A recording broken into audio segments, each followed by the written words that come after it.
সর্পদংশনে তার মৃত্যু হবে না। যদি কোনো ব্যক্তি ভক্তি হৃদয়ে ধারণ করে তুলসীর মালা কণ্ঠে পরিধান করে, নদিয়ার নাগরী বলে, নাগরী রে গৌরীর চাইতে মূল্যবান বস্তু আর তুলসীর মালার চাইতে মূল্যবান বস্তু এই জগতে আর কিছু হতে পারে না। বলে আজি কি হে, এরপর বলা হলো কি, হেম শোনে অতি গড়া সুমধুর হাস করা জগজনার নয়ন আনন্দ। এরপরে বলা হলো কি মায়েরা, প্রীতি মূরতি কি হে রূপ স্বরূপ ধর ওই চল প্রতি অঙ্গ বঙ্গ। বাবারা যারা যারা প্রীতি করবেন একবার দুই বাহু প্রসার করেন তো। বলে বাবা অনেক চিন্তায় আছে, আসলাম কীর্তনিয়ার কীর্তন শুনতে, এখন কীর্তনিয়া হয় প্রীতিও করতে হইব। বলে বাবা এখানে এসেছি আমরা প্রীতি করার জন্য, এই জড়জগতে ভূমিষ্ঠ হয়েছে প্রীতি করার জন্য। হ্যাঁ, তবে কোন প্রীতি গো মা? এই জড়জগতের প্রীতি। এই জড়জগতের প্রীতি 10 মিনিটে হয়ে যায়, আবার 10 মিনিটে নষ্ট হয়ে যায়। বলে এই জড়জগতের প্রীতি নয়, প্রীতি করতে হবে কার সাথে? বলে প্রীতি করো হে, প্রীতি করো হে, প্রীতি করো হে,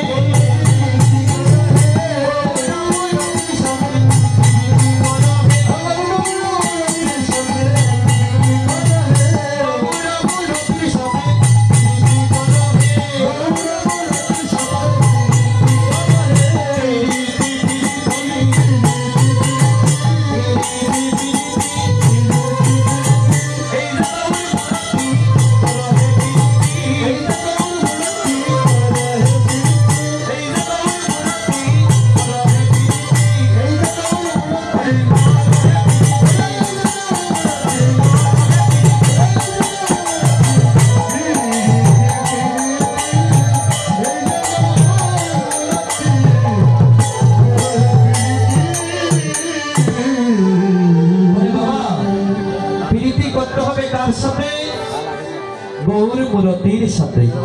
যার সাথে প্রীতি করলে ইহকালেরও উপায় হয়ে যায়, পরকালেরও উপায় হয়ে যায়। জড়জগতের প্রীতি সুখ দিতে জানে না বাবা। বন্ধু বন্ধুর প্রীতি দেখবেন, এক বন্ধু আরেক বন্ধুর কাছ থেকে টাকা 5,000 ধার নিল, যদি সময় মতো দিতে না পারে দেখবেন মাথা ফাটাফাটি করিয়া প্রীতি শেষ। বলে জড়জগতের প্রীতি সুখ দিতে জানে না। যদি সুখ পেতে চাও তার সাথে সমন্বয় করো, গৌর মূরতির সাথে প্রীতি করো। মাতৃগর্ভে কথা দিয়ে এসেছিলাম মা, প্রভু গো আমাকে নরক যন্ত্রণা থেকে মুক্ত করে দাও। আমার প্রথম প্রীতি হবে তোমার সাথে, প্রথম সম্বন্ধ হবে তোমার সাথে। আর যদি আমি তোমাকে বলে যাই তুমিও আমাকে বলে যাও। প্রভু আমি যদি তোমাকে মনে রাখতে পারি, আমার নিদান কালে অন্তিম কালে আমার কর্ণ কুহরে তুমি একটু নাম প্রবেশ করিয়ে দিও। এরপরে বলা হলো কি, আজি কি হে প্রভতি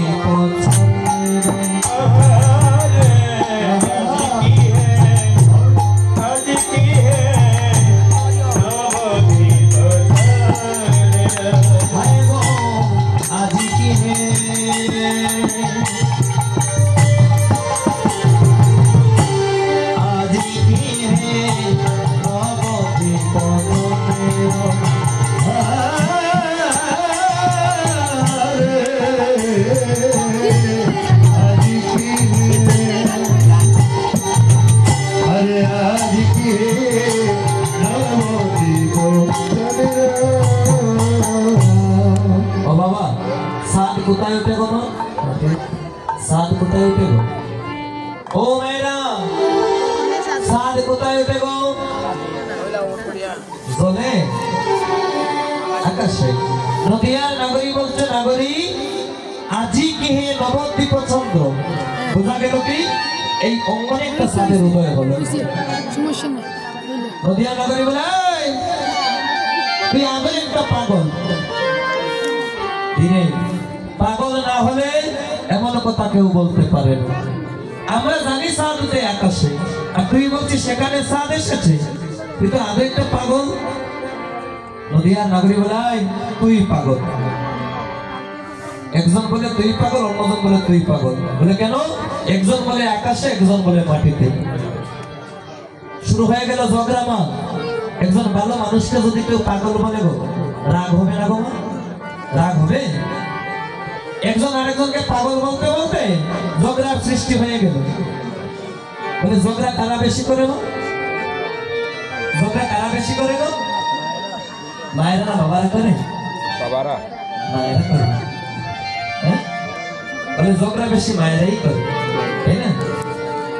দেখবেন গো, ননদ বৌদির ঝগড়া, হরিবল, বউ শাশুড়ির ঝগড়া যদি মঙ্গল মতো একবার লেগে যায়, রাধে রাধে, হ্যাঁ একেবারে এটা জন্ম জন্মান্তরে ভিতরে ভিতরে চলতেই থাকে, চলতেই থাকে, যার কোনো সমাধান নাই। জালে জালের ঝগড়াই তোমার দাদা বলছে। হ্যাঁ হ্যাঁ, আমার দিদি বলছে পুরুষে বলে হাত দিয়ে ঝগড়া। দুই নাগরিক ঝগড়া, দেখবেন ননদ বৌদির ঝগড়া। সকালবেলা ঝগড়া লেগেছে, বিকালবেলা ননদী বৌদিকে রাখছে, ও বৌদি আসো গো খাবে। বলে তোমার খাওয়া তুমি খাও, আমার এখন ক্ষুধা নেই। হরিবল, বোঝা গেল কি সকালে যে লেগেছিল এখন অবধি শেষ হয়ে নাই, তাই না? আমার দিদি যে বলছে আমাদের ঝগড়া, আমরাও ঝগড়া করি। দেখবেন আমরা পুরুষের ঝগড়া 10 মিনিটের ভিতরে মাথা ফাটাফাটি হয়ে যায় বাবা। আবার 20 মিনিটের ভিতরে এটা সমাধানও চলে আসে। কিন্তু তবে মায়েদের ঝগড়া ভিতরে ভিতরে চলতে থাকে, সমাধান নাই। কারো কাছে বলবেও না, সমাধানের জন্য কারো কাছে বলবে না। দরকার হয় পাশের বাড়ির দিদির কাছে গিয়ে দুঃখ প্রকাশ করবে, তাই না? নদিয়া নাগরিক বলে তুই আদৌ একটা পাগল। আমরা যদি চাঁদ উঠে আকাশে, আকাশের চাঁদ দেখতে সুন্দর না? সুন্দর না গো? আমার সাথে কথা বলেন না? আকাশের চাঁদ দেখতে সুন্দর, চাঁদ দেখতে আরো সুন্দর লাগতো যদি চাঁদের গায়ে একটা কালো দাগ না থাকতো বাবা। চাঁদের গায়ে একটা কালো দাগ আছে না বাবা? দাগটা কি বাবা? চাঁদের গায়ে যে একটা কালো দাগ আছে, দাগটা কি গো? হ্যাঁ, বরগাছ নেই। চাঁদের গায়ের মধ্যে দেখবেন একটা কালো দাগ আছে। কেউ হয় বট গাছ, কেউ হয় হোলা গাছ, কেউ হয় বুড়ি বুড়িয়া সুতা গাছে, তাই নাকি? আর আমার দাদা বলে দিলেন এটা হচ্ছে চন্দ্র দেবতার কলঙ্ক। আমরা বলি না চাঁদেরও কলঙ্ক আছে? এটা হলো চন্দ্র দেবতার কলঙ্ক। এই যে একটা কালো দাগ, আমিও ছোটবেলা মনে মনে ভাবতাম এটা মনে একটা বট গাছ, আর বট গাছের মধ্যে বুড়ি বুড়িয়া সুতা গাছে। তবে এটা চন্দ্র দেবতার কলঙ্ক। কলঙ্ক কেমন করে হলো মা? চন্দ্র দেবতার গুরুদেব হলেন দেবগুরু বৃহস্পতি। দেবগুরু বৃহস্পতির স্ত্রীর নাম হলো তারা দেবী। তারা দেবী চন্দ্র দেবতার রূপ দেখিয়া রূপের মধ্যে আকৃষ্ট হয়ে গেলেন। বললেন কি, হে চন্দ্রদেব তুমি আমার মনের বাসনা পূর্ণ করো। গুরু মাতার আদেশ রক্ষা করার জন্য চন্দ্র দেবতা গুরু মাতার সাথে মিলিত হলেন। সেই সংবাদ জানতে পারলেন দেবতাদের গুরুদেব দেবগুরু বৃহস্পতি, যে আমার শিষ্য হয়ে গুরু মাতার সাথে মিলিত হয়েছে, তার মতো পাষণ্ড এই জগতে হতে পারে না। তৎক্ষণাৎ একটা অভিশাপ করে দিলেন, হে চন্দ্রদেব তোমার এহেন সুন্দর রূপ দেখিয়া তোমার গুরু মাতা পর্যন্ত তোমার রূপে আকৃষ্ট হয়ে গেল। আমি অভিশাপ করলাম তোমার এহেন সুন্দর রূপের মধ্যে একটা কলঙ্কের ছাপ পড়ে যাবে। আজ থেকে তুমি কলঙ্কিত চাঁদ, একটা কালো দাগ পড়ে যাবে তোমার সুন্দর রূপের মধ্যে। আরেকটা অভিসম্বাদ করলেন কি, হে চন্দ্রদেব এই জড় জগতে প্রত্যেক জীবের সাথে তোমার একটা সম্বন্ধ ব্যতীত আর কোনো সম্বন্ধ থাকবে না। চাঁদের সাথে আমাদের সম্বন্ধ কি বাবা? চাঁদ আমাদের কি হয় বাবা? হরিবল হরিবল। সাদ আমাদের কি হয় গো? মামা হয়, তাই না? সাদ আমারও মামা, আমার বাবারও মামা ছিল, দাদারও মামা, সদ্য গোষ্ঠীর মামা। হরিবল। বংশে যতজন আসবে চাঁদ হচ্ছে সবাকার মামা। আমি যদি মামা রাখি, আমার ছেলেকে আর দাদু রাখবে গো? সেও বলে মামা। কেন? দেবগুরু বৃহস্পতির অভিশাপ। এই জড়জগতের প্রত্যেক জীবের সাথে তোমার একটাই সম্বন্ধ, তুমি মাত্র সবাকার মামা। নদিয়ার নাগরী বলে, নাগরী রে তোর আকাশের চাঁদ দেখতে গেলে নয়নে কুলিয়া দেখতে হয়, আর আমার মাটির চাঁদ দেখতে গেলে নাগরী নয়ন মোদিত করে দেখতে হয়। নাগরী, তোকে কি এমনি এমনি পাগল বলি? দুই চক্ষু যদি মদিয়া থাকি, এই জগতের কোন বস্তু দেখা যাবে বাবা? কিছুই তো দেখা যাবে না, সবই অন্ধকার। নদিয়া নাগরী বলে, নাগরী মাটির চাঁদ দেখতে গেলে নয়ন মদিয়া দেখতে হবে। বলে নাগরী রে, আমার মাটির চাঁদ দেখতে গেলে নয়ন মদিয়াই দেখতে হয়। বলে কেমন করে? বলে কৌশল অবলম্বন করতে হয়। বলে কোন কৌশল? বলে 1 5 16 32। সেই কৌশল অবলম্বন করলে মাটির চাঁদের সাথে তোমার সমন্বয় হয়ে যাবে।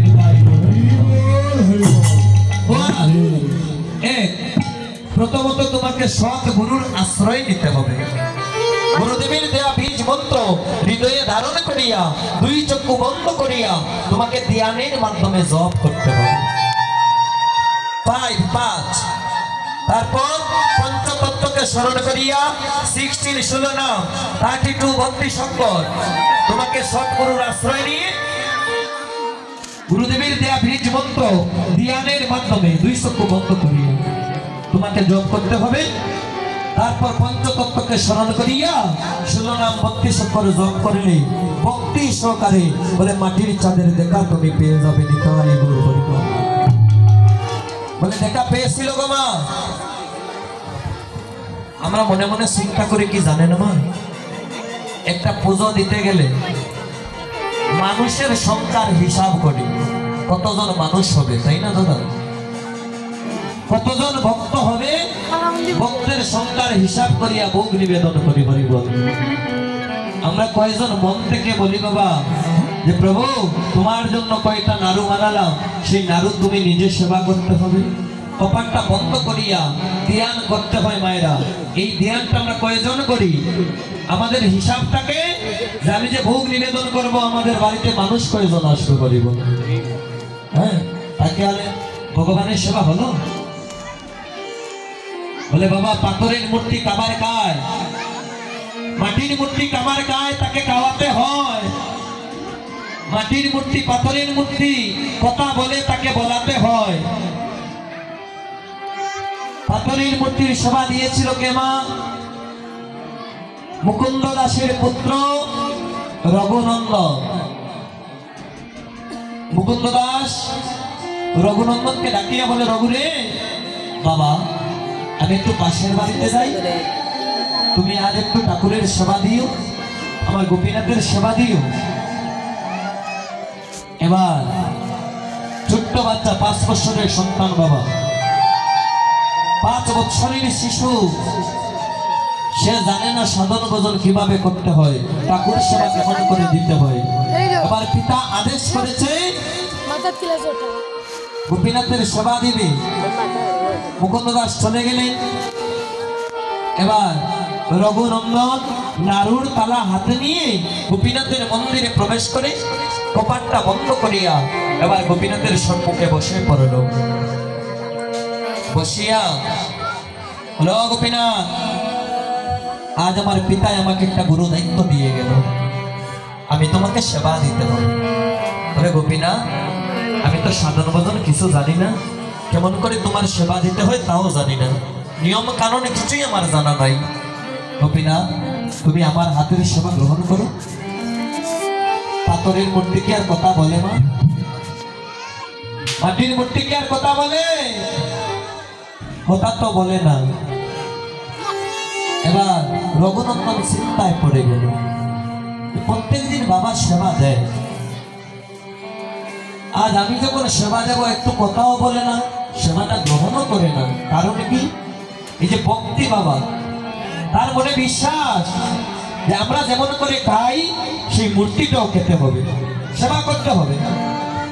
ল গোপীনাথ, তুমি আমার হাতের সেবা গ্রহণ করবে না?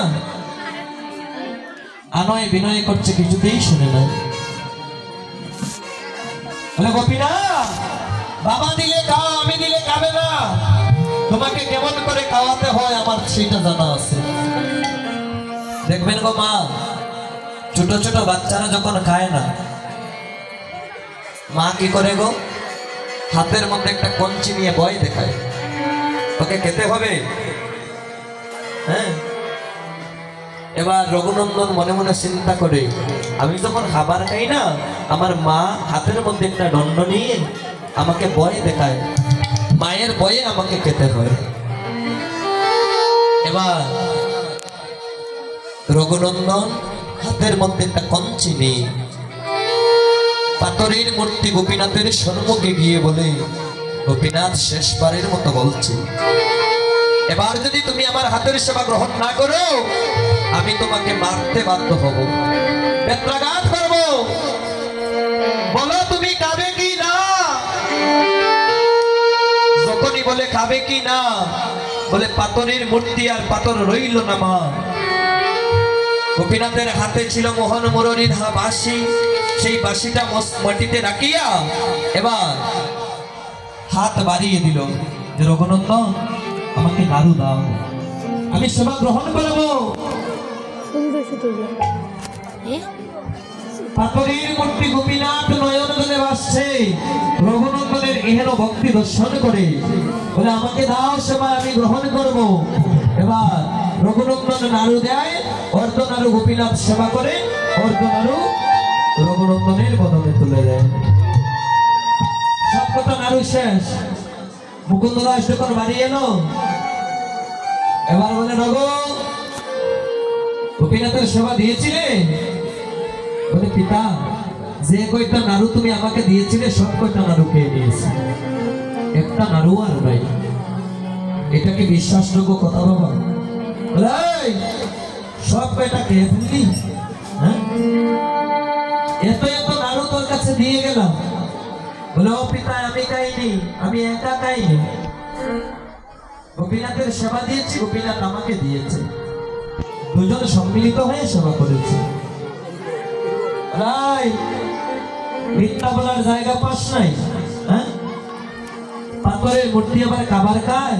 এই যে বললাম মা, আমরা যে সেবা দেই, মানুষের সংখ্যা হিসাব করি যে আমার ঘরে কয়জন সদস্য আছে, যাতে সবাই একটু একটু প্রসাদ পাই, তাই না? এবার মুকুন্দ দাস চিন্তায় পড়ে গেলেন রঘুনন্দনের কথা শুনে।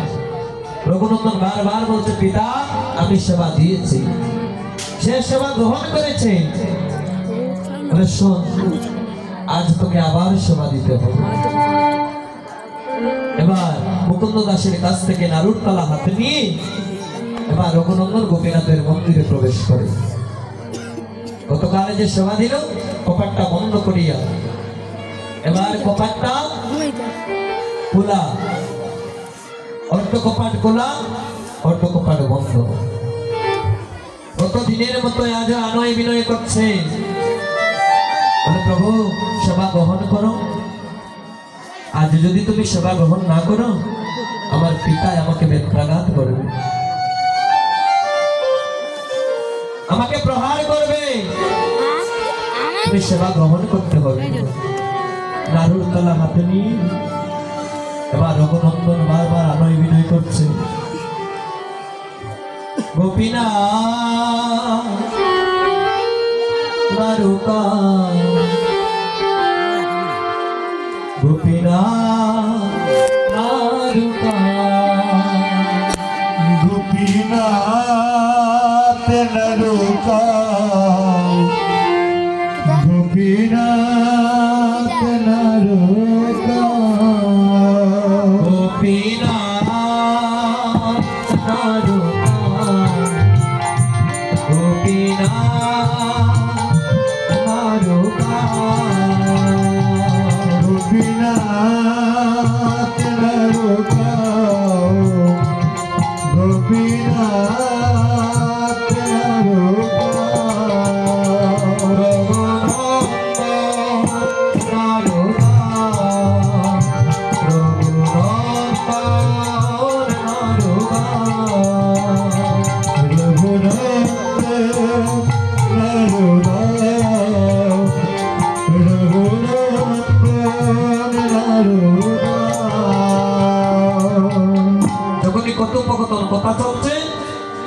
এমন সময়কালে মুকুন্দ দাস কপাটের মধ্যে একটা ধাক্কা দিলেন।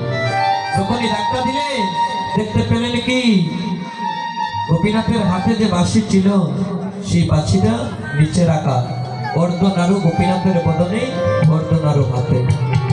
এই যে ধাক্কা দিলেন বদনে বাধা, বলে পাথরের মূর্তি আবার পাথর হয়ে গেলেন। এবার মুকুন্দ দাস নয়ন জলে বেশে বেশে পুত্রের চরণে লুটিয়ে পড়ল। বলে পিতা হয়ে পুত্রের চরণে প্রণাম করলে, বলে রঘুরে তোর মতো ভক্ত এ জগতে হতে পারে না। ও রঘু, আমি এতদিন যাবৎ গোপীনাথের সেবা দিচ্ছি, আমি তো সেবা দিচ্ছি সেই পাথরের মূর্তি জানিয়া। রঘু, তোর মধ্যে এমন ভক্তি, এমন সাধন, এমন ভজন, পাথরের মূর্তি সেবা করতে বাধ্য হলো। সেই পাথরের মূর্তি ভারতের বর্ধমান জেলা শ্রীকন্দ ধামে এখনো আছে। ভক্তরা যখন পরিক্রমা করতে যায় সেটা দর্শন করে আসে। এই রঘুনন্দন কে বাবা? আমরা যে যাগযজ্ঞাদি অনুষ্ঠান করি, কীর্তন কীর্তন মহোৎসবে একজনকে রঘুনন্দন করা হয়, তাই না? রঘুনন্দনের কথাটা করতে গেল মহাপ্রভু আশীর্বাদ করেছিলেন, তুমি জন্মে জন্মে রঘুনন্দন হবে, তোমার কোনো মৃত্যু নাই। এই পৃথিবী যতদিন আছে তুমি ততদিন ভক্তের হৃদয়ে থাকবে, তোমার কোনোদিন কোনো মৃত্যু হবে না। ভক্তের হৃদয়ের মধ্যে তুমি বিশ্রাম করবে, ভক্তের মাঝে তুমি বিরাজমান থাকবে। বলে বাবা, রঘুনন্দনের আচরণ কিন্তু এমনটাই হতে হবে, ভক্তি একনিষ্ঠ থাকতে হবে। নদিয়া নাগরী বলছে, নাগরী বলে আজি কি হে নবদ্বীপ চনের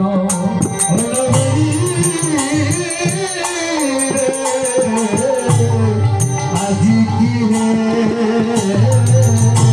বলে আজ কি রে নবদ্বীপ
বলে গতি তচু গজকিনী মন্দ।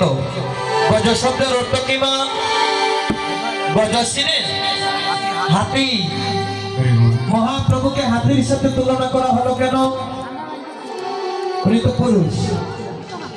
বলে ভক্তি পথে ধাবিত হতে গেলে তোমার আচরণ হতে হবে হাতির মতো। হাতি যখন সদা সর্বদা হাঁটতে থাকে, প্রভু ভীষণ পানে তাকায় না। তোমাকে ভক্তি পথে অগ্রসর হতে গেলে আচরণ থাকতে হবে হাতির মতো, সদা সর্বদা সামনের দিকে অগ্রসর হতে হবে, তবু পিছন পানে তাকাতে নাই। পিছন পানে তাকালেই ভজন নষ্ট হয়ে যাবে। আমি যদি এখন ভাবতে যাই বাবা, আমি এসেছি বারাগঞ্জ থেকে বা রাজনগর থেকে, রাজনগর থেকে এই কোম্পানিগঞ্জ কত কিলোমিটার, আমাকে আবার সেই জায়গায় যেতে হবে হরিবল। বলে ভক্তি পথে নামিত হতে গেলে তুমি কতটুকু এসেছো তা মাপতে যেও না।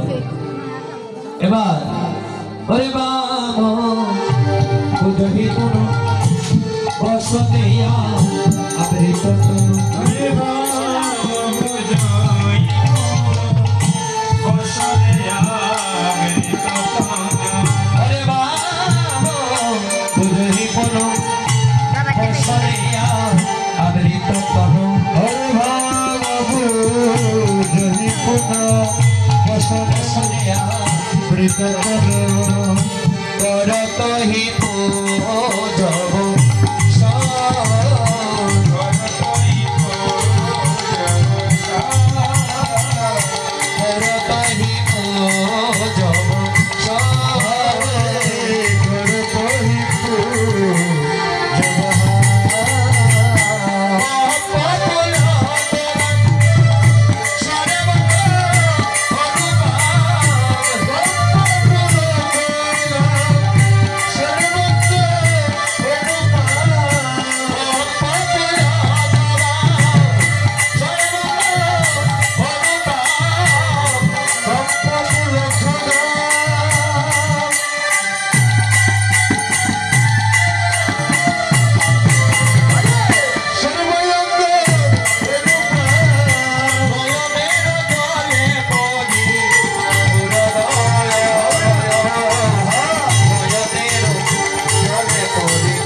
বসনে আবৃত তনু।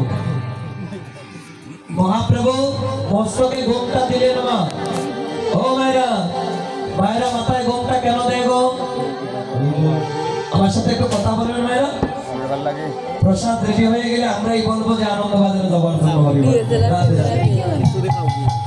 আমরা সবাই এসেছি প্রসাদ পাবার জন্য, কেউ কিশোরী প্রসাদ আর কেউ নামামৃত প্রসাদ হরিবল।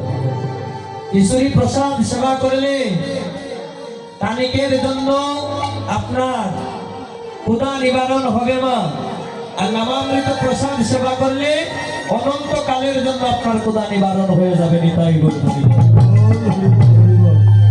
হ্যাঁ, মায়েরা মাথায় ঘুম তো কেন দেয় গো? কেন গো মা?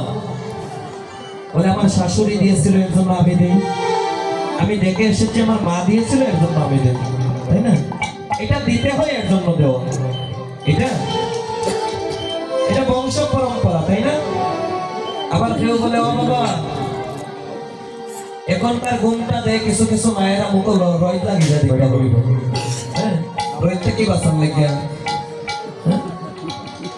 এই যে মহাপ্রভুর শিক্ষা বসনে আবৃত তনু শিক্ষা দিলেন।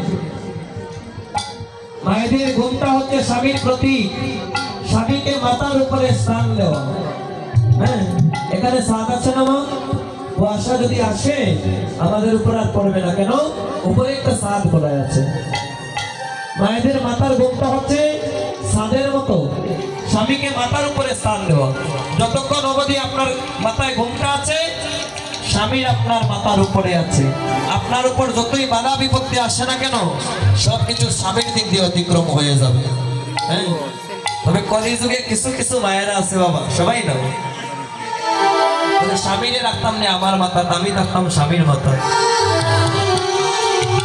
স্বামীরে যেমনে নাচাইমো এমনি নাচবো, যেমনে ঘুরাইমো এমনি ঘুরবো, তাই না গো? কষ্ট পাচ্ছেন? বলে এইটাই বাস্তবতা মা, সবাই নয়, কিছু কিছু মায়েরা আছে বলে মা ঘুমটা ঘুমটা এসব দেওয়ার এখন সময় নাই, ডিজিটাল বাংলাদেশ। শুধু সুধী সজ্জন একটা কীর্তনের নিমন্ত্রণ পত্র অষ্টপ্রহর ব্যাপী হরিনাম ও লীলা সংকীর্তন মহোৎসব উৎসব অঙ্গন দক্ষিণ প্রতাপপুর গোলাপ গোপালজিউর মন্দির প্রাঙ্গণ গ্রাম দক্ষিণ প্রতাপপুর ডাক মাতুরতল বাজার উপজেলা গোয়াইনঘাট জেলা সিলেট। তারিখ হচ্ছে 20, 21, 22 মাঘ 1431 বাংলা 3, 4 ও 5 ফেব্রুয়ারি 2025 খ্রিস্টাব্দ সোমমঙ্গল বুধবার। আয়োজনে দক্ষিণ প্রতাপপুর গ্রামবাসী ডাক মাতুরতল বাজার উপজেলা গোয়াইনঘাট জেলা সিলেট। উক্ত কীর্তনে কীর্তন পরিবেশন করবেন শ্রীযুক্ত রঞ্জন দেবনাথ বাসাটিলা সিলেট, শ্রীযুক্ত শ্যাম দেবনাথ কানাইঘাট সিলেট, শ্রীযুক্ত রাজকুমার দাস সুবেল আমি নরাদম রাজনগর মৌলভীবাজার, শ্রীযুক্ত অপু দেবনাথ গোয়াইনঘাট সিলেট। উক্ত কীর্তনে আপনারা সবাই চরণ ধরে দিয়ে আমার দাদাদেরকে কৃতার্থ করবেন। নিতাই গৌর হরি বল হরি বল। বলে অমায়রা তো বলবেন বাবা যারা সদমা নারী আছে তারা মাথায় ঘুমটো দেয় স্বামীকে মাথায় রাখার জন্য, বিধবারা কেন দেয়? বলে একজন মায়ের কয়জন স্বামী গো? 2 জন স্বামী। সংসার সুখী হয় রমণীর গুণে আর সংসারে দুঃখ আসে আবার নারীর কারণে। মায়েদেরকে 2 ভাবে বিভক্ত করা হলো, এক পর্যায়ে বলা হলো রমণী, অন্য পর্যায়ে বলা হলো নারী। বলে কেন? যারা রমণী তাদের 2 স্বামী, যারা নারী তাদের 1 স্বামী। নারী যারা তাদের আচরণ কি জানে? বলে বাবা আমার শ্বশুর বাসুর ননদী এইসবের কোনো প্রয়োজন নাই, আমার শুধু স্বামীটাকেই চাই, ঢাকা শহরে চলে যাবো, ফ্ল্যাট বাড়িতে থাকবো। হরিব শাশুড়ি আর শ্বশুর অসুস্থ হলে কে দেখবে, এইসবের সময় নাই। ওরা হচ্ছে নারী জাতি। রমণী কারা? বলে আমার সবার প্রয়োজন, শ্বশুর বাসুর ননদী সংসারের সবাইকে নিয়ে সম্মিলিত ভাবে আমি থাকতে চাই। জীবন কয়দিনের মায়েরা? ঘুমের মধ্যে মানুষ মারা যায়, খাইতে বসিয়ে মানুষ মারা যায়, হাঁটতে মানুষ মারা যায়, রোড অ্যাক্সিডেন্ট করে মানুষ মারা যায়। চিন্তা চেতনা যদি হৃদয়ে থাকে বলে বাবা এই জীবনে কোনো কিছুই নাই, প্রাণ পাখি হঠাৎ চলে যাবে। রমণী হতে হবে মায়েরা। সংসারকে সুখের করতে গেলে আপনাকে রমণী হতে হবে। এই মা মনে মনে ভাবছে কি আমার দেহের স্বামী নাই তো কি হয়েছে, আমার প্রাণের স্বামীকে আমার মস্তকের উপরে স্থান দিলাম। নিতাই গৌর হরি বল। আবার বলবে কীর্তনিয়া শুধু মায়েদের কথা বলে, বাবাদেরকে তো কিছু বলে না। সব মায়েরা রমণী হবে কেমন করে বাবা? আমাদের মধ্যে তো কিছু বেজাল আছে। হরিবল আমরাও চাই কি জানে, সতীর মতো সীতার মতো বউ। হ্যাঁ, তবে সতীর মতো সীতার মতো রমণী পেতে গেলে আপনাকে হতে হবে কেমন? বলে সতীর মতো সীতার মতো বউটি যদি চাই, রামের মতো শিবের মতো হও না কেন ভাই। নিতাই গৌর হরি বল। তোমাকেও সেই স্বামী গড়ে উঠতে হবে। একজন স্ত্রীকে মূল্য দিতে হবে, মূল্যায়ন করতে হবে, তার প্রাপ্য সম্মান তাকে দিতে হবে। হরি বল। অনেকেই আছে না বাবা নারীদেরকে আঘাত করে, কঠোর কথা বলে, মায়েদেরকে কোনো পর্যায়ে আঘাত করা যাবে না। নারী জাতি এমন এক জাতি মা যাদের সারাটা জীবন দুঃখে দুঃখে চলে যায়। ছোটবেলা পিতার ঘরে, বড় হয়ে স্বামীর ঘরে। বলে বাবা সুখের সন্ধানে পিতার ঘরে বড় হলে বলে সুখকে আর ধরা গেল না, চলে যেতে হচ্ছে অন্যের ঘরে। সেখানে গিয়ে বুঝতে বুঝতেই সারাটা জীবন চলে যায়। হরি বল। হ্যাঁ, তো মহাপ্রভু আজ মস্তকে ঘোমটা দিয়ে আজ বাইর হলে কোন পাটা আগে দিলেন ঘর থেকে বাইর হবে? বাম বুঝহি কোনো বসনে আবৃত তনু।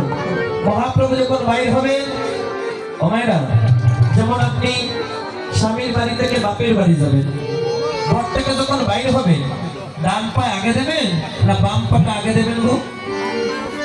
কোন পা? বাম পা, তাই না? আমরা যখন বাইর হব ডান পাটা আগে দিই ঘুরে রাস্তা অতিক্রম করতে। তো মহাপ্রভু তো পুরুষ, তিনি আজ কি করছেন? বাম পা আগে দিয়ে আজ ঘর থেকে বাইর হচ্ছে। কেন? যে মহাপ্রভু আজ রাধা ভাবে হৃদয়ে হলো, পূর্ব ভাবে জাগ্রত হলো মহাপ্রভুর হৃদয়ে। রাধা ভাবি বিমূঢ় হয়ে আজ বাম পাটা আগে দিয়ে ঘর থেকে বাইর হলে কি করার জন্য? বলে সূর্য দেবতার পূজা করার জন্য। মহাপ্রভু বাইর হলেন সূর্য দেবের পূজা করার জন্য। যখনই শিবাসঙ্গনে আসিয়া বসলে মহাপ্রভুর সর্বঙ্গ কম্পন দিচ্ছে, সর্বগায়ে গান যাচ্ছে, গলার স্বর ভঙ্গ হয়ে গিয়েছে। সাত্বিক নামের উদয় হলো এবার মহাপ্রভুর হৃদয়ের মধ্যে। বলে বাবা, ভক্তি পথে দাবিত হতে গেলে কোন সময় দাবিত হতে হবে? সময়কাল কখন? মহাপ্রভু ঠিক মধ্যাহ্ন কালে জীব শিক্ষার জন্য। বাবা, এটা দিনের মধ্যাহ্ন বেলা নয়। কোন মধ্যাহ্ন? বলে একটা ফুল গোবিন্দের সেবায় লাগে, ফুলে যতক্ষণ অবধি মধু আছে, মধু ছাড়া ফুল যেমন গোবিন্দের সেবায় লাগে না, এই মানব দেহে যৌবন শক্তি যদি একবার নষ্ট হয়ে যায়, বার্ধক্য দেহ নিয়ে গোবিন্দ ভজন হয়ে যায়। আজ মহাপ্রভু ঠিক মধ্যাহ্ন সময়ে বেলা বসলে সূর্যদেবের পূজা করতে, বামের পরিবর্তন। বলে বাম বহুজয়ী বসনে মুদ্র যাহা করি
আমি চরণ